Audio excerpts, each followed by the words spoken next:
આપણા જીવનની ઊંચાઈ ઉપર લઈ જવા માટે આ સંસારમાં સૌથી મહત્વનો કોઈ ફાળો હોય તો મા બાપનો છે વાલા ભક્તો.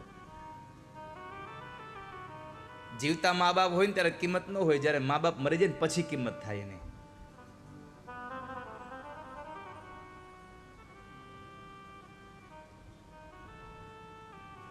જ્યારે મા મૃત્યુ પામી હોય અને આપણે બીમાર પડીએ અને ત્યારે દીકરી જ્યારે બાજુમાં આવે અને દીકરી બાપુજીને દવા ને બધું આપતી હોય ને, ત્યારે દીકરીને જોઈને એમ થાય કે મારી માએ મારું આમ જ ધ્યાન રાખતી હો.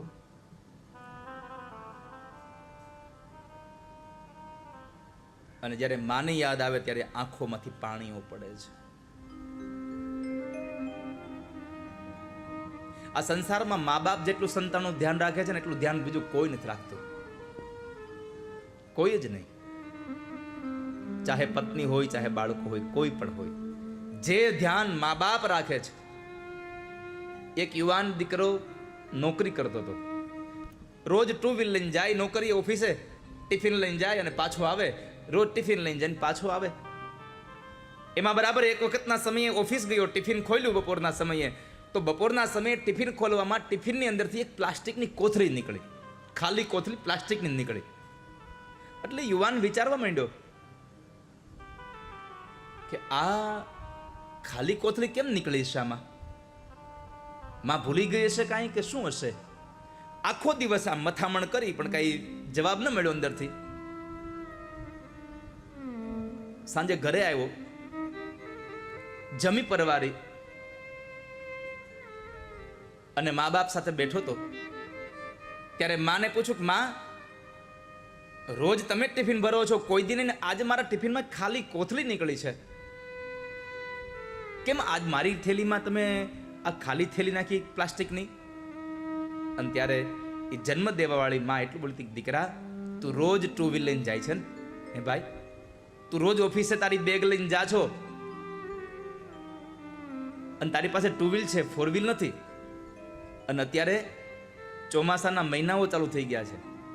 કદાચ તું ટુ વ્હીલર આવતો હોય અને રસ્તામાં વરસાદ આવે તો તારા ખીચામાં રહેલા પૈસા, તારા અગત્યના કાગળો, તારો મોબાઈલ પલળી ન જાય એટલા માટે મેં તને પ્લાસ્ટિકની કોથળી હારે આપી છે.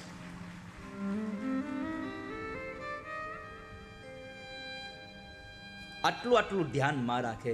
સમય ઘણો વ્યતીત થઈ ગયો. દીકરાને એના પત્ની આવી ગયા, એના ઘરે દીકરાઓ મોટા થઈ ગયા, મા બાપ મૃત્યુ પામ્યા હતા.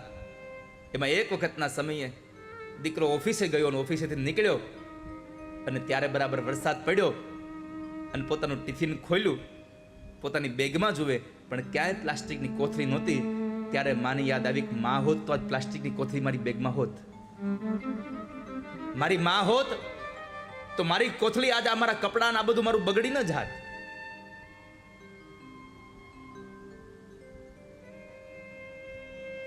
તારી યાદ આવે મારા પાપણે પાણી પડાવે, મારી જન્મની દેનારી મને તારી યાદ આવે. તારી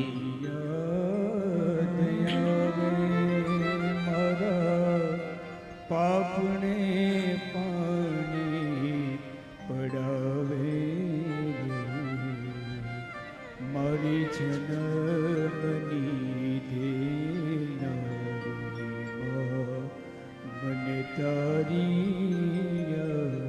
આ સંસારમાં તમે ક્યારેક અનુભવ કરજો, તમે ગમે તેટલા મોટા થઈ ગયા હો, તમારી ઘરે દીકરાઓ ને ઘરે દીકરા હોય, પણ તમારી ગૌઢી માં જ્યારે જીવતી હોય અને તમે રાત્રિના સમયે બહાર ગયા હો, જ્યાં સુધી તમે ઘરમાં ન આવો ત્યાં સુધી ઘરમાં બધા જ વ્યક્તિઓ રૂમ બંધ કરીને સૂઈ જશે, પણ ખૂણામાં ખાટલો નાખીને પડેલી તમારી વૃદ્ધ માં નહીં સૂવે ત્યાં સુધી, જ્યાં સુધી તમે ઘરે નહીં આવો ત્યાં સુધી. મા બાપ જાગતા રહે છે. હજી મારો દીકરો બહાર છે. નિંદરા ન આવે બેટો હોય ઘરની બાર જો, ખખડે ડેલીને મારખે દ્વાર ઉઘાડે. આવ્યો મારા લાલમાં વારણા લેવાને વાને જો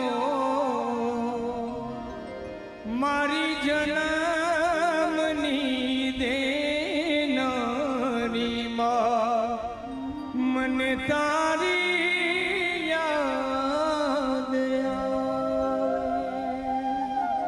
તારી યાદ આવે મારા પાપને પાણી પડાવે જો. મારી જન્મની દેનારી માં મને તારી યાદ આવે. એક જન્મની દેનારી માં એવી છે કે દીકરો ગમે તેવો થાય તો માના મોઢામાંથી દીકરા માટે કોઈ દી કુભાવ ન જન્મે.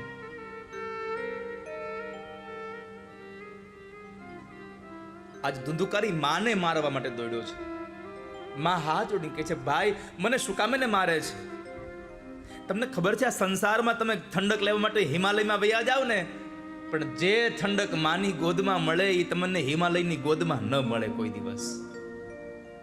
અને એટલે કવિ લખવું પડે કે દાન કહે છે, હૈયું રે માળો માતું દયાનો મીઠો દરિયો જો.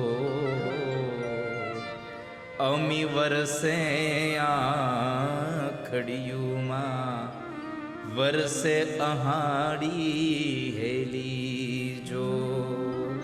કે દાન કે જગ આખું તોલું તારી તોલે કોઈ ના આવે જો.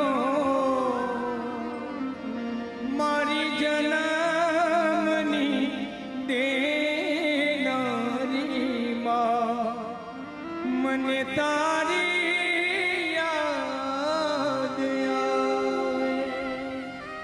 તારી યાદ આવે મારા પાપને પાણી પડાવે જો. મારી જન્મની દેનારી માં મને તારી યાદ આવે.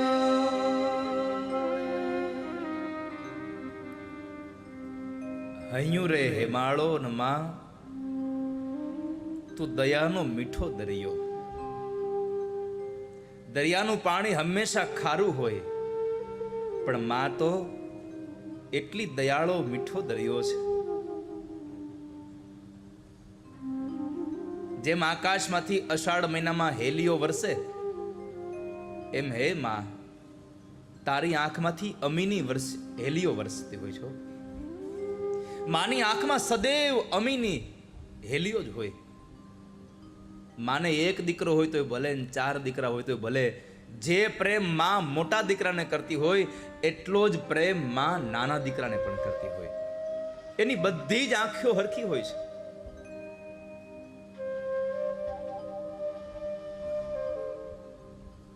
ગાડી લઈને નીકળ્યો અને માની યાદ આવી, અને યાદ આવતાની સાથે આંખમાંથી પાપણોની વચ્ચેથી પાણી માંડ્યું પડવા. તારી યાદ આવે મારા પાપણે પાણી પડાવે જો. એ જન્મની દેનારી મને તારી યાદ આવે. તું જ જનેતા હે માં. ધુંધુકારી માને દુઃખ દઈ રહ્યો છે. માં રડી રહી છે, ભાઈ મને ન હેરાન કર.